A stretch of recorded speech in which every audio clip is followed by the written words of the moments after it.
로마서 9장부터 11장까지는 그 바울에게 있어 그 이스라엘 백성들의 자신의 동족들의 구원에 관한 문제가 어떻게 될 것인가에 관한 내용을 기록하고 있습니다. 여러분, 이건 굉장히 중요한 문제예요. 왜냐하면 그 이스라엘 백성들이 구원함을 받고 이스라엘 백성들이 하나님의 은혜 가운데 회복되어진다면 우리 또한 그에 대한 소망과 기대를 가질 수 있다라고 하는 것이죠. 그래서 오늘 본문의 말씀 가운데 우리가 두 가지를 좀 살펴볼 필요가 있습니다. 첫 번째는 우리가 생각하고 있는 하나님이, 여러분 저한번 보세요. 우리가 생각하고 있는 하나님이 의외로 너무 작은 분, 그 능력과 권능에 있어서 우리가 하나님을 대하는 것에 있어서 하나님을 너무 소홀히 대하고 있다는 사실을 우리가 말씀을 통해서 깨닫게 돼요. 왜냐하면 여러분, 하나님은 가늠할 수 없는 분이세요. 측량되어지지 않는 분이십니다. 그럼에도 불구하고 내가 하나님이라면 나는 그렇게 하지 않았겠다. 내가 만약에 하나님이라면 나는 절대 그 일을 그렇게 하지 않았겠다라고 하는 그와 같은 이야기들을 하는 것은 뭘 모르기 때문이에요. 하나님에 대해서 너무 과소평가하는 거예요. 하나님의 능력과 하나님의 전능하심과 하나님의 사랑과 자비와 풍휼에 관한 그 부분에 있어서 하나님 자체에 대해서 너무 과소평가를 하고 있기 때문에 하나님을 마치 선한 사람처럼 그렇게 대하고 그렇게 그 하나님을 인간의 생각과 인간이 가지고 있는 그 모든 것 안에 묶어 놓을 수 있다라고 하는 말도 되지 않는 그와 같은 믿음과 신앙을 가진 사람들이 얼마나 많은지 모릅니다. 오늘은 그걸 좀 깨트리셔야 해요. 그래서 오늘 설교를 다 듣게 되면 한 가지 소망을 가지게 되실 겁니다. 고난에 대한 소망을 가지게 되실 것이고 하나님의 기적에 대한 소망을 가지게 되실 겁니다. 그래서 이번 한 주간에 그것을 놓고 하나님 앞에 기도하는 저 여러분들이 될 수 있기를 바랍니다. 여러분, 하나님께서 은혜로 말미암아 하나님의 은혜로 말미암아 이루어지는 구원은 어디까지일까요? 여러분, 사도 바울의 고민이 그거일 수밖에 없는 이유가 이겁니다. 구원의 범위에 대해서 물을 때 이스라엘 백성들이 잣대가 돼요. 하나의 시금석이 되어집니다. 왜냐하면 여러분, 예수님이 그들 가운데 오셨잖아요. 예수님이 그들 가운데 오셨지만 저들은 거부했고, 예수님이 죽으시고 부활하셨지만 아직도 저들은 예수님을 믿지 않아요. 아직도 저들은 예수님을 믿지 않고 있잖아요. 그래서 바울이 직면하고 있는 문제는 이겁니다. 복음을 거절한 이스라엘 백성들은 끝난 것인가? 저들은 구원에서 완전히 배제되어질 것인가? 바울이 얻은 답이 뭐예요? 바울이 내린 결론은 뭡니까? 그럼에도 그들 가운데 구원이 이루어지고 그럼에도 그들은 뭐 되지 않았다? 구원에서부터 탈락되지 않았다는 거예요. 그걸 어떻게 알 수 있는가 하면 이런 겁니다. 사도 바울 자신도 누구예요? 이스라엘 사람이에요. 베냐민 지파고, 나도 하나님을 회방하고 교회를 핍박하고 박해하고 심지어는 그 사랑스러운 스데반을 죽이는 데에 앞장섰던 가장 앞에 서 있었던 인물이 바울입니다. 그러니까 이 사도 바울이 그와 같은 율법의 외방자, 교회를 핍박하던 자, 죄인 중에 괴수, 그와 같은 나도 하나님이 뭐 하셨다는 거예요? 구원하여 사도로 삼으셨다면 이스라엘의 거부도 하나님의 뭐를 막아내지는 못한다고요? 쓰나미 같이 몰려오는 하나님의 은혜를 막아내지 못할 것이라고 하는 겁니다. 그러니까 당연히 사도 바울이 가지고 있는 그 믿음의 결론 한 가지는 무엇인가 하면 이스라엘도 구원에서 배제되지 않는다. 이스라엘도 구원을 얻을 것이다 하는 것이죠. 자, 오늘 문제는 바로 여기에 있어요. 여러분, 이 문제가 왜 어려운가 하면 이것 때문에 어렵습니다. 이게 우리에게는 굉장히 어려워요. 사도 바울은 그와 같은 믿음과 신앙의 결론을 내렸지만 그것을 받고 있는 이방인인 저와 여러분들에게 있어서는 이 문제가 굉장히 큰 걸림돌이 되어져요. 잘 들어보세요. 여러분, 이스라엘은 하나님을 알면서도 거부했습니까? 하나님을 몰라서 거부했습니까? 둘 중에 어느 거예요? 하나님을 알면서 알면서도 거부했다는 그게 가장 중요한 문제 아니겠습니까? 여러분, 우리는 몰라서 못한 것과 알면서 못한 것을 같게 취급해요? 다르게 취급해요? 전혀 다르게 취급합니다. 여러분, 어떤 죄가 더 큽니까? 알고 행한 죄가 더 큽니까? 모르고 행한 죄가 더 큽니까? 여러분 자녀들을 야단칠 때 어느 걸 더 야단치세요? 이 아이가 모르고 잘못했을 때 더 야단치십니까? 아니면 뻔히 알고도 잘못했을 때 더 야단치십니까? 우리는 그 경중을 따지죠. 야, 네가 몰랐으면 몰랐지 알고도 그래? 그러면서 더 때리잖아요. 그죠? 더 심하게 야단치는 경우들이 있죠. 그런데 우리가 알면서 거부한 것을 그 더 큰 잘못이라고 이야기하는 가장 중요한 의미는 이것 때문이에요. 거기에는 뭐가 포함되어져 있죠? 그 아이의 적극적인 의지가 개입되어져 있잖아요. 그걸 알았음에도 불구하고 이걸 행하면 죄라는 사실을 알면서도 그걸 행했다는 건 그걸 행한 사람의 적극적인 의지가 포함되어져 있기 때문에 우리는 더 큰 잘못을 했다라고 이야기를 합니다. 그런데 여러분, 성경은 뭐라고 이야기할까요? 모르고 행한 일도 똑같이 큰 죄라는 거예요. 여러분, 이방인들이 하나님을 알았어요? 몰랐어요? 이방인들은 하나님을 몰랐습니다. 왜? 예수님이 그들 가운데 오신 게 아니잖아요. 예수님은 누구에게 오셨어요? 유대인들에게 오셨어요. 그리고 하나님이 율법을 주실 때 이방인들에게 율법을 주십니까? 이스라엘 백성들에게 율법을 주십니까? 여러분, 이스라엘 백성들에게 율법을 주세요. 그러니까 이방인들은 하나님도 몰랐고 그 약속 자체도 몰랐다는 거예요. 그런데도 뭘 받은 거죠? 구원을 받았다라고 이야기합니다. 그러니까 사도 바울의 논리는 이거예요. 관심 밖에 있었던 이방인들도 구원을 받았는데 하나님의 지대한 관심을 가지셨던 이스라엘 백성들은 어떻게 되겠는가? 그래서 이방인들을 향하여 바울이 이렇게 이야기합니다. 너희가 얻은 구원은 이스라엘의 배반으로 말미암아 얻은 구원이기 때문에 너희가 이스라엘보다 더 나은 조건에 있다고 뭐하지 말라? 여기 더 나은 조건에 있다고 여기지 말라는 거예요. 그리고 스스로 높아지지 말고 자고하는 마음을 가지고 교만한 마음을 가질 이유가 전혀 없다라고 이야기를 합니다. 자, 그러니까 이방의 구원이 전적인 은혜로 그들에게 주어졌다면 이스라엘 백성들에게도 뭐가 주어진다고요? 하나님의 은혜가 부어질 것을 사도 바울이 이야기하고 있는 거죠. 그래서 이스라엘의 거부가 하나님의 은혜를 방해할 수 없다라고 하는 바울의 결론이 드러나고 나타납니다. 자, 여기에서 우리가 한 가지 좀 심도 있게 생각해 봐야 될 게 있어요. 그러면 결국 하나님은 이스라엘의 거부도 뭐 하시는 분이세요? 받아내시는 분이시고, 이방인의 무지함도, 이방인의 모르고 행한 그 모든 죄악들도 뭐 하시는 분이세요? 받아내실 수 있는 분이시죠. 그래서 성경 가운데서 우리가 뭘 한 가지를 확인을 해야 하는가 하면, 하나님께서 고난을 어디까지 허락하시고 하나님께서 기적을 어디까지 우리에게 행하시는가를 확인할 필요가 있어요. 왜냐하면 그게 우리에게 인내와 견딤을 낳게 되고 그게 우리의 소망이 되어지고 우리의 기대가 되어지기 때문에 이 문제가 굉장히 중요하다는 거죠. 로마서 11장 31절로 32절 말씀 한번 보세요. 오늘 읽었던 말씀이죠. 31절과 32절 같이 읽습니다. 시작. 이와 같이 이 사람들이 순종하지 아니하니 이는 너희에게 베푸시는 긍휼로 이제 그들도 긍휼을 얻게 하려 하십니다. 하나님이 모든 사람을 순종하지 아니한 가운데 가두어 두심은 모든 사람에게 긍휼을 베풀려 하심이로다. 아멘. 자, 여기에 보면 31절은 뭐 이해가 돼요.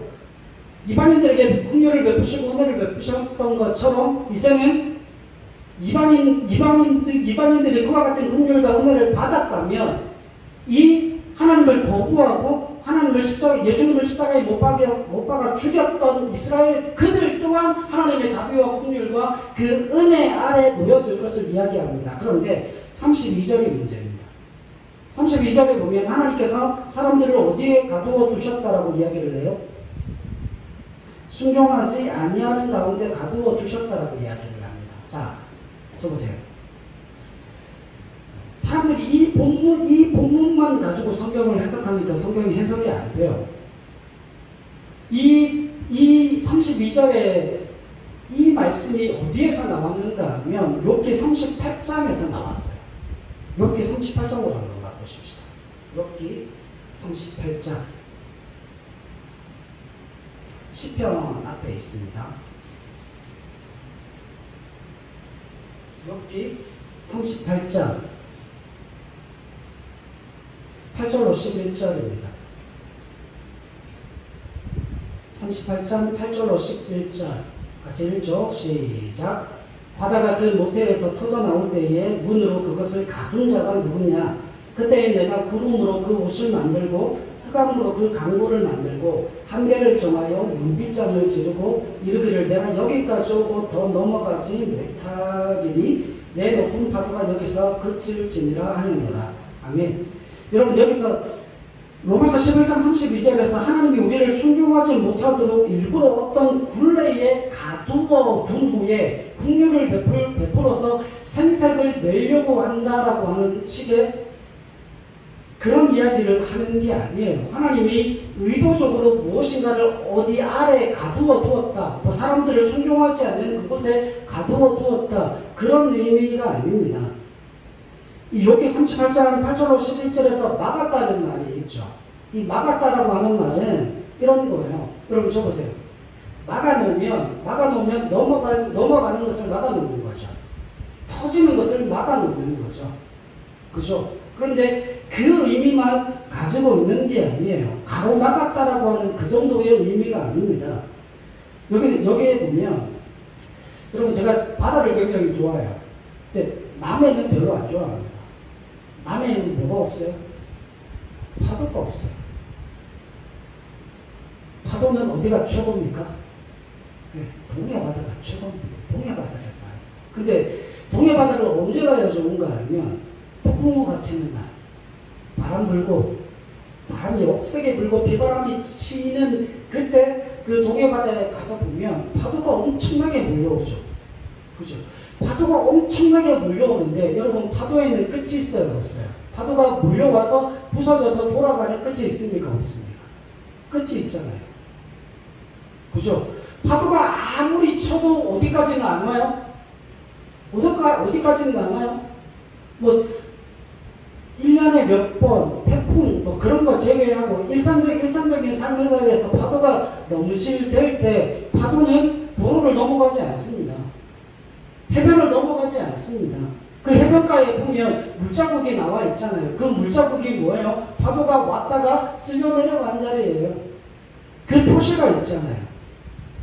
그러니까 넘실대는 파도를 보면 바다가 으르렁거리면서 해변을 끊임없이 공격하고 그걸 집어삼킬 듯이 그걸 완전히 넘어서 온 마을을 다 덮칠 듯이 그러한 기세로 달려오지만 파도는 해변을 뭐하지 못해요? 해변의 모래를 넘어가지를 않습니다. 그 바닷물은 그 이상 넘어오지를 못한다는 것이죠. 물이 닿는 곳이 거기가 끝이라고 하는 거예요. 그러니까 여기서 하나님이 막았다라고 하는 의미는 뭐냐면 그냥 막아놓은 게 아니라 바다를 하나님이 이렇게 품으셨다는 거예요. 하나님이 그 바다를 이렇게 강보에 바다를 감싸듯이 이렇게 안으셨기 때문에 그 바다의 파도가 어디를 넘어갈 수 없어요? 그 하나님 품을 넘어갈 수 없다는 겁니다. 그 의미를 담고 있는 거예요. 그러니까 지금 하나님이 강보에서 바다를 감싸 안으셨기 때문에 그 파도가 그 경계를 넘어갈 수 없는 것과 같이 이스라엘의 불순종도 하나님이 뭐 하셨다는 거예요? 이렇게 안으심으로 말미암아 그 불순종을 넘어가는 순간 지옥입니다. 그 불순종을 넘어가는 그 상황이 사망이고 멸망이고 저주고 영원한 지옥 향벌이에요. 그런데 하나님이 그 불순종을 이렇게 안으시니까 그 누구도 하나님의 그 품 안을 뭐 할 수 없다는 거예요? 넘어갈 수 없다는 거예요. 그래서 하나님이 뭐 하시는 거죠? 이스라엘의 불순종도 내버려 두시는 거예요. 불순종해봐. 거절해봐, 거부해봐. 그러나 너는 어디 안에 있다는 거예요? 내 품 안에 있다는 거예요. 내 품 안에 있기 때문에 절대로 어디를 넘어갈 수는 없다고요. 하나님의 그 품 안을 넘어갈 수는 없다고요. 이방인의 그 무지함도, 이방인의 결국 그 무지함도 결국 하나님이 감싸 안으셔서 그 무지함을 감싸 안으심으로 말미암아 이방인의 무지가 어디를 넘어갈 수 없다고요. 하나님의 그 품 안을 넘어갈 수 없게 만드셨다고 하는 겁니다. 그래서 로마서 11장 32절의 표현은 모든 사람을 순종하지 아니하는 가운데 하나님이 그것을 뭐 하셨다는 거예요? 감싸 안으셨다는 거예요. 하나님이 감싸 안으셨기 때문에 인류는 이 땅 가운데 존재하는 그 모든 것들은 그 어떤 것도 하나님 품 안에서 넘어갈 수 없다라고 하는 그 의미를 가지고 있습니다. 그러니까 이스라엘도 사도 바울이 믿음으로 고백한 그 믿음의 고백이 그거예요. 이스라엘도 이방인들도 그 하나님의 품 안에서 뭐 하는 거예요? 안전한 거예요. 비록 뭐를 당하게 되겠지만, 고난을 당하게 되겠지만, 그 고난은 그들을 죽이겠다는 고난이 아니고 그들을 거룩함으로 변화시키겠다는 하나님의 의지 아닙니까? 그러니까 여러분, 불순종과 순종을 대등한 차원에서 보지 마십시오. 불순종하면 순종했을 때의 결과에 이르지 못하는 것이 우리의 상식이죠. 그죠? 여러분, 불순종하면 우리가 순종했을 때에 얻을 수 있는 결과와 불순종했을 때에 얻을 수 있는 결과가 달라야 되잖아요. 그죠? 순종했을 때의 결과를 불순종했을 때는 그 결과를 얻지 못하는 게 우리가 가지고 있는 상식입니다. 그런데 성경은 전혀 달라요. 여러분, 하나님께서 요나를 어디에 보냅니까? 니느웨에 보내죠. 니느웨에 보내시면서 그 니느웨 성에 가서 복음을 전하라고 말씀하시니까 이 요나가 화가 났습니다. 하나님, 그런 말씀하십시오. 저들 다 죽어야 되는데 내가 가서 하나님의 말씀을 전하면 저들 다 회개하고 살아날 것 아닙니까? 그럼 나는 무슨 말씀을 선포해요? 이 성이 망한다, 이 성이 멸망한다라고 하는 저주의 메시지를 선포하는데 저들이 그 말을 듣고 회개하면 살아날 것 아닙니까? 그러면 나는 뭡니까? 우리 민족은 뭡니까? 결국 저 나라가 우리 민족을 짓밟는 우리에게 있어 가장 큰 대적인데 저들이 살아남으면 어떻게 합니까? 다 죽여버리셔야죠. 그래서 요나가 물고기 뱃속에 들어가 있다가 결국 하나님의 은혜로 토해짐을 당하고 회개하고 다시 못 들어가는가 하면 니느웨로 가요. 그런데 성경에 보면 정확히 이렇게 이야기합니다. 니느웨는 3일 길이다 그랬어요. 3일 동안 다녀야 그 니느웨를 다 다닐 수 있다라고 이야기를 하는데 요나가 불순종보다 못한 순종을 합니다. 3일 길을 다니면서 복음을 전해야 될 선포를 해야 될 니느웨가 하루만 반나절만 그곳에서 뭐합니까? 복음을 전합니다. 그럼 순종한 거예요? 불순종한 거예요? 순종입니까? 불순종입니까? 불순종이죠. 여러분, 불순종보다 못한 순종을 하고 있어요. 그건 순종 아닙니다. 그럼에도 불구하고 그 니느웨에 있던 사람들이 왕으로부터 시작하여 짐승에 이르기까지 베옷을 입고 회개하여 구원받습니다. 요나는 불순종했는데 그 요나가 순종해서 얻어야 될 결과를 불순종함으로 요나가 그 결과를 봅니다. 그들이 회개하고 주님께 돌아와 살게 되어진 역사가 일어났다는 거예요. 여러분, 우리는 불순종하면 순종했을 때의 결과에 이르지 못한다라고 생각을 하지만 하나님은 그 불순종도 감사 안으심을 통하여서 뭘 이루어내시는 분이세요? 하나님의 역사를 이루어내시는 분이라고 이야기를 합니다. 여러분, 우리가 하나님을 얼마나 과소평가하는가 하면 하나님이 우리의 순종과 우리의 불순종 요구에 따라서 우리의 삶이 바뀔 것이라고 생각해요. 천만의 말씀요. 하나님은 이 땅 가운데 그 어떤 누구의 도움도 필요치 않으시는 분이세요. 하나님이 그럼에도 불구하고 우리에게 일을 맡기시고 우리에게 사명을 맡기시는 건 우리에게 복을 주시기 위해서, 우리에게 은혜를 주시기 위해서, 우리에게 좀 더 나은 그 삶의 길을 허락하시기 위해서 그 사역을 허락하시는 거지. 하나님 돈이 필요하고 사람이 필요해서 사역을 맡기시는 게 아니라는 거예요. 여러분, 바다가 넘친다고 해도 어디 밖을 넘어가지 않습니까? 이 지구 밖을 넘어갈 수 없듯이 인간의 어떤 불순종도 하나님의 그 감싸 안으심을 넘어갈 수 없는 겁니다. 그래서 제가 누누이 말씀드리잖아요. 그가 유튜브에 가서 고백을 했던지, 초등학교 때 고백을 했던지, 중학교 때 고백을 했던지, 그가 인격적으로 그 주님을 나의 주 나의 하나님으로 영접하는 그 순간에 그 사람은 절대 포기되어지지 않습니다. 그 사람이 어떤 삶을 살던 상관없이 그는 반드시 어디로 돌아오게 돼요? 하나님 품으로 돌아오게 됩니다. 왜? 그는 모르지만 이미 하나님 품에 있는 거예요. 그래서 여러분, 어거스틴이 그 이야기를 하죠. 여러분, 어거스틴의 일대기를 한번 읽어보세요. 기가 막힙니다. 하나님을 찾고 싶어서 모든 대부분의 종교를 다 섭렵하고 그 종교들을 다 섭렵하고도 마음의 공허함이 채워지지 않아서 날마다 어디를 전전긍긍하며 다니는가 하며 홍등가를 전전긍긍하며 사는 사람이었어요.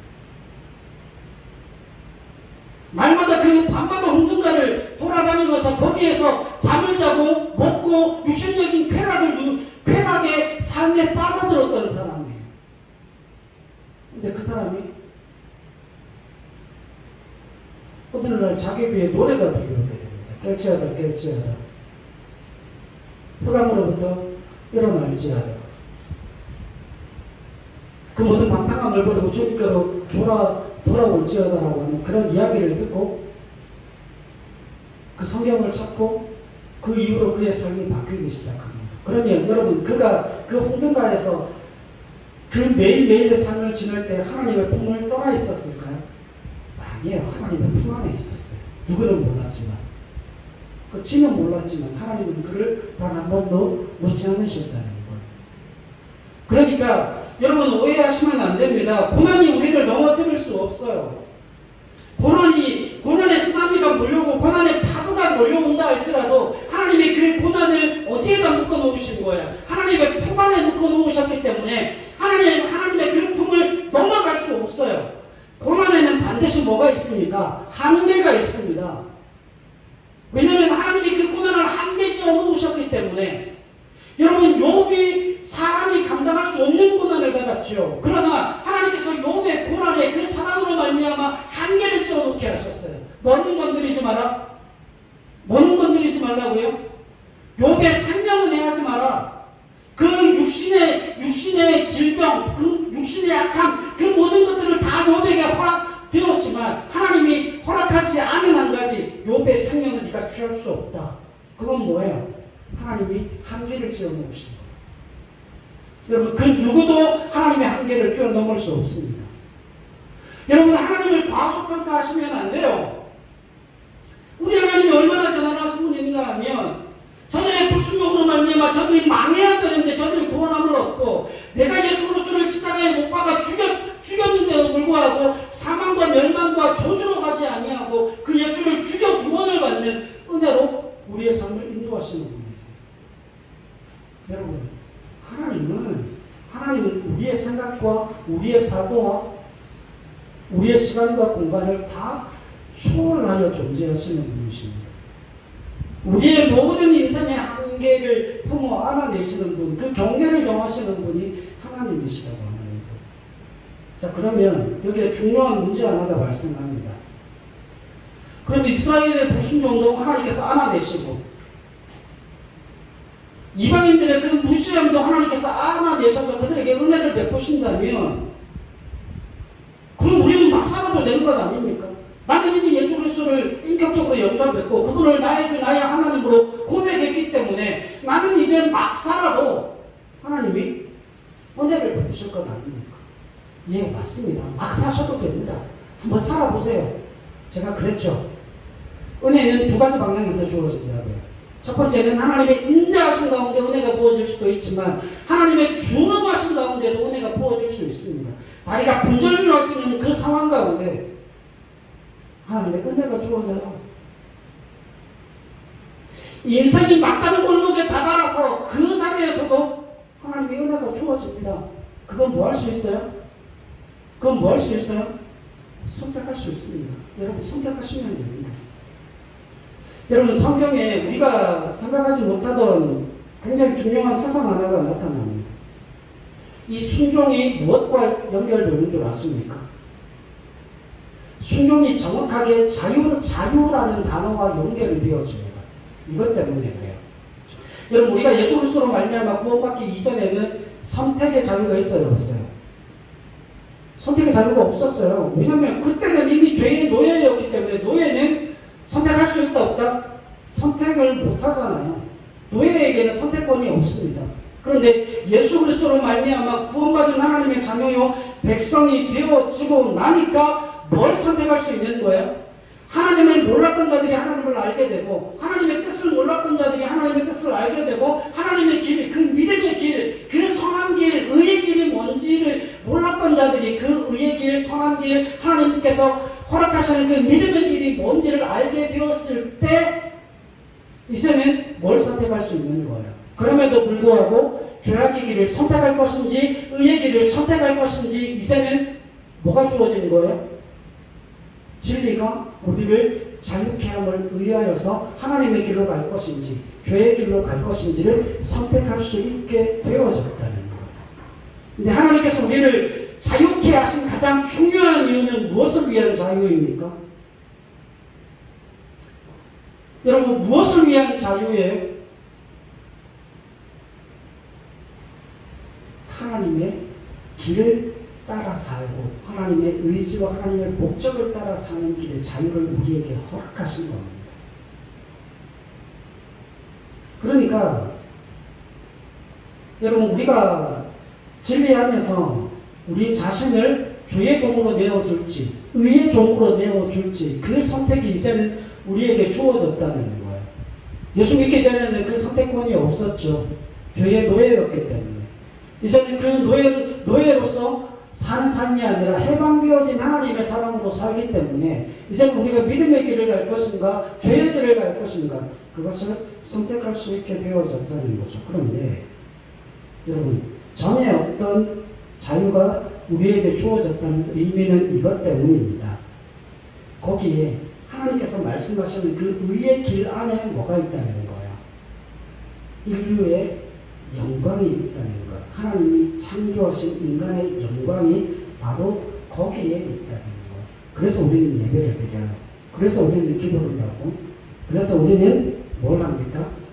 믿음의 순종을 통하여서 하나님의 길을 가려고 하는 거예요. 여러분 하나님께서 지으신 피조물의 궁극적인 영광이 어디에 있을까요? 하나님의 길에 있어요. 하나님의 뜻에 있어요. 그 믿음의 길에 있는 거예요. 그래서 성경을 읽어야 하는 것이고 하나님의 뜻이 무엇이고 하나님의 작정과 계획과 의지가 무엇인지를 배워야 하고 그리고 그 믿음의 길을 가는 동안에 내가 기꺼이 순종하는 하나님의 사람으로 기꺼이 내가 그 믿음의 길로 가겠습니다라고 하는 그 믿음의 순종이 필요한 이유가 바로 거기에 있다라고 하는 것이죠. 그래서 여러분 성경은 순종을 그렇게 강조하는 이유가 거기에 있습니다. 여러분 나중에 집에 가셔서 한번 읽어보세요. 마태복음 19장 16절부터 보면 그 부자 청년에 관한 비유가 나옵니다. 부자 청년에 관한 이야기가 나오는데 그 부자 청년에 관한 이야기는 이런 거예요. 부자로 살면 안 된다. 뭐 부자를 공격하는 것도 아니고 가난한 사람을 구제하라. 그런 이야기도 아니에요. 여러분 부자 청년이 잘난 척하기 위해서 예수님께 옵니다. 그는 세상에서 남부러울 것 없이 모든 것을 가진 사람인데 예수님의 확인까지 받고 싶어하는 사람이었어요. 그래서 이렇게 물어요. 선생님 내가 무슨 선한 일을 해야 영생을 얻겠습니까? 그러니까 예수님께서 그 청년의 잘난 척하는 그 마음을 간파하셨습니다. 영생을 얻고 싶으면 그럼 계명을 지켜라. 그러니까 이 청년이 이렇게 이야기해요.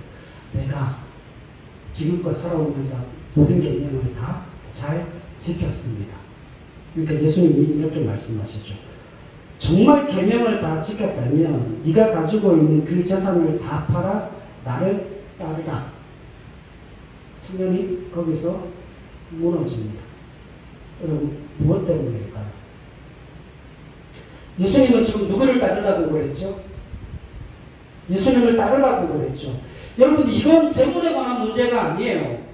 네가 가지고 있는 것을 다 팔아 가난한 사람을 나누어 주라, 그 이야기가 아니에요. 예수님께서 지금 물으시는 건 네가 누구에게 순종할 것인가, 그걸 물으시는 거예요. 예수님께서 뭐라고 물으셨죠? 너는 나를 따르라 그랬죠. 뭐를 팔고 네가 지금 현재 따르고 네가 지금 섬기고 있는 그 재물을 내려놓고 누구를 따르라는 거예요? 주님을 따르라고 하는 거예요. 여러분, 순종은 홀로 존재할 수 없어요. 순종은 반드시 뭐가 있습니까? 대상이 있게 되어져 있습니다. 그러니까 무엇에 순종할 것인가, 그게 가장 중요한 문제 아닙니까? 무엇에 순종할 겁니까? 우리는 어떤 길로 가도 하나님의 은혜가 주어지는 하나님의 자녀와 하나님의 백성입니다. 그런데 죄의 길을 선택하여 가면서 날마다 매맞으면서 하나님의 은혜를 경험할 수도 있지만, 하나님의 인자하심을 통하여서 기꺼이 순종하는 그 마음을 가지고 진심으로 그 믿음의 길을 따라 살면서 하나님의 은혜를 누리는 하나님의 사람들이 되어질 수 있다라고 하는 거죠. 여러분, 거기에 하나님을 알아가고 그 예수님을 따라 살아가는 그 삶에 내 자신을 내어주는, 기꺼이 그렇게 순종하고 헌신하는 그 삶을 하나님이 원하신다라고 하는 거예요. 거기에 뭐가 있기 때문에? 하나님의 영광이 있기 때문에. 그 영광이 있는 그곳에 내가 순종함으로, 기꺼이 순종하고 헌신하는 마음으로 거기로 갔을 때에 우리 가운데 하나님의 영광이 주어진다라고 하는 거예요. 여러분, 사복음서에 보면 예수님께서 바리새인들과 전쟁을 하셨죠. 예수님께서 소천하시는 그날까지 바리새인들과 싸우시거든요. 여러분, 예수님과 바리새인들 간의 그 싸움의 가장 중요한 이슈가 뭔지 아십니까? 자기 의예요. 바리새인들은 자신의 의로움을 위해서 뭘 합니까?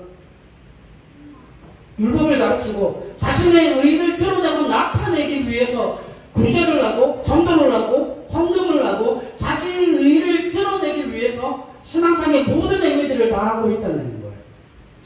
예수님이 말씀하시죠. 그거 틀렸다는 겁니다. 자기 의가 아니라 하나님의 영광이에요.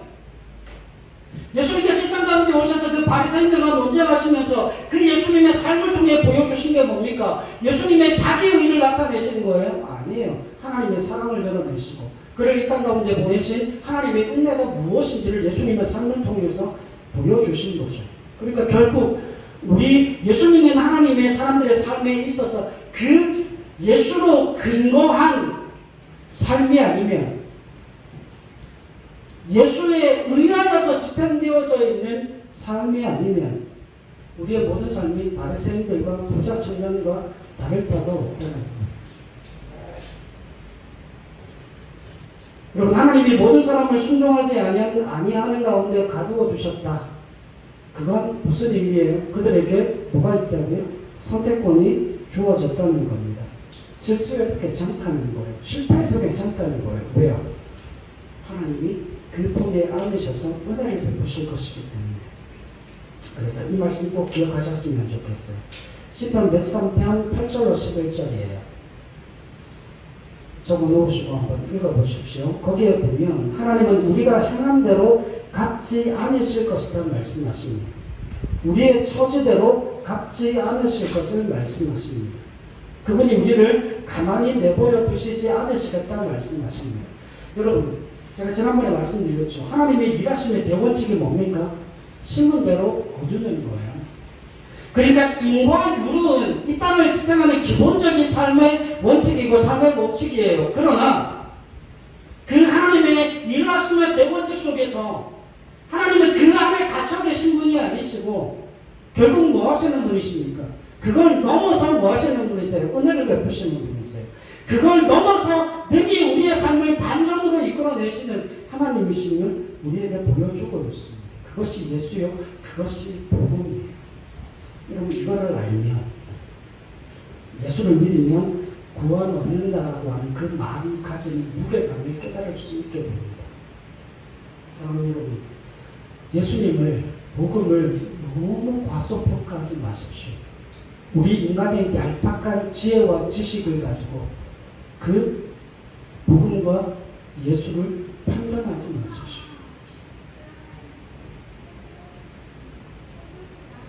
하나님께서 우리에게 선택을 허락하시는 이유가 있습니다. 우리의 선택, 실력, 행위, 이 모든 것을 하나님이 감싸 안으셔서 결국 우리로 하여금 뭘 만들어내시는 거예요? 하나님의 품에서 풀려날 수 없도록 하나님이 지탱하시고 붙들고 계시기 때문에 하나님이 고난 가운데서도 은혜를 베푸시고 인자하심 속에서도 은혜를 베푸시는 그 하나님의 은혜가 주어질 것이기 때문에 주님께서 우리에게 이렇게 말씀하세요. 실패해봐라. 실수해봐라. 거절해보고 거부해봐라. 네가 내 품을 떠날 수 있나? 하나님은 자신이 있거든요. 능력을 가지고 계신 분이시고 하나님 그 모든 것 위에 은혜를 베푸시는 하나님이시기 때문에 그 어떤 발버둥에도 우리는 하나님 품을 떠날 수 없습니다. 그래서 하나님이 이렇게 말씀하시죠. 넌 포기되어질 수 없다. 여러분, 자 한번 보세요. 그러면 결국 이스라엘 백성들의 구원에 있어서 가장 결정적인 한 가지는 뭘까요? 이스라엘 백성들에게 있어서 가장 결정적인, 이스라엘 백성들의 구원에 있어서 가장 결정적인 한 가지는요, 저겁니다. 하나님의 의지예요. 하나님의 의지는 그들을 구원하는 겁니다. 하나님의 의지는 이방인들에게 은혜를 베푸시는 것입니다. 하나님의 의지는 이스라엘을 구원하시는 것입니다. 하나님의 의지는 교회의 백박자요, 회방자요, 죄인 중에 괴수인 그 사도 바울을 뭐하는 거예요? 하나님의 사람으로 바꾸어 놓는 거예요. 하나님은 그 의지를 꺾지 않으시고 하나님의 의지는 실패되어지는 법이 없습니다. 그들을 구원하고야 말 하나님의 의지, 우리의 삶을 은혜로 바꾸어 내시고야 말 그 하나님의 의지 때문에 우리가 예배하는 거예요. 우리가 기도하는 거예요. 주님은 우리를 안으시겠다라고 하시는 것입니다. 이번 한 주간 이런 불분명 하나님의 사랑과 의지를 확인하는 귀한 한 주간의 시간들이 되실 수 있기를 바랍니다. 제가 마지막 오늘 설교를 이걸 어떻게 한 문장으로 만들 수 있을까? 제가 설교할 때마다 그런 고민이 제일 많거든요. 설교를 한 문장으로 만들어낼 수 있으면 참 좋겠다. 그리고 그 한 문장을 기억하고 그 한 문장으로 기도하고 하나님의 역사를 경험하면 좋겠다. 늘 제가 가지고 있었던 고민인데 오늘은 그 고민이 해결됐습니다. 제가 그래서 오늘 설교 전체를 한 문장으로 줄였어요. 들어보세요. 고난은 경계를 넘어서지 못하고 기적은 하나님의 의지를 확인시켜 줄 것이다. 여러분, 우리 가운데 고난이 있다 할지라도 그 고난은 어느 경계를 넘어서지 못해요. 하나님의 그 품 안에 있는 그 경계를 넘어서지 못합니다. 여러분, 저 한번 보세요. 이것만 해석하고 마치겠습니다. 결국 하나님이 그 경계를 정하셨다는 거, 고난의 경계를 정하셨다는 것, 우리를 어디다 두셨다는 거야? 어디다가 두셨다는 거야? 그 고난의 경계선 밖에다가 두셨다는 겁니다. 그래서 고난이 어느 수위, 어느 위치까지는 올 수 있습니다. 그러나 고난이 뭘 하지는 못해요? 나를 덮치지는 못합니다. 왜요? 하나님이 고난의 경계를 분명히 정해두셨기 때문에. 바다가 아무리 폭풍으로 휘몰아쳐도 지구 밖을 넘어갈 수 없는 것처럼 고난은 우리의 삶을 완전히 잠식해서 우리를 그 고난에 파묻히도록 하나님이 허락하시지 않으셨다는 거예요. 그래서 고난은 하나님이 정해놓은 그 경계를 넘어서지 못하고 우리의 삶에 하나님이 기적을 베푸심을 통하여서 내가 너에게 은혜를 베풀고 내가 너를 너를 사랑하고 내가 너를 지키며 내가 너의 평생에 힘이 되어줄 것이라고 하는 하나님의 의지를 우리의 삶 속에 하나님이 기적으로 확인시켜 주실 겁니다. 그래서 이런 한 문장이 나왔어요. 고난은 경계를 넘어서지 못하고 기적은 하나님의 의지를 확인시켜 줄 것입니다. 여러분, 고난 앞에 당당하십시오. 그리고 기적 앞에 감사하는 이번 한 주간의 삶이 되실 수 있기를 주님의 이름으로 간절히 부탁을 드립니다. 기도하겠습니다.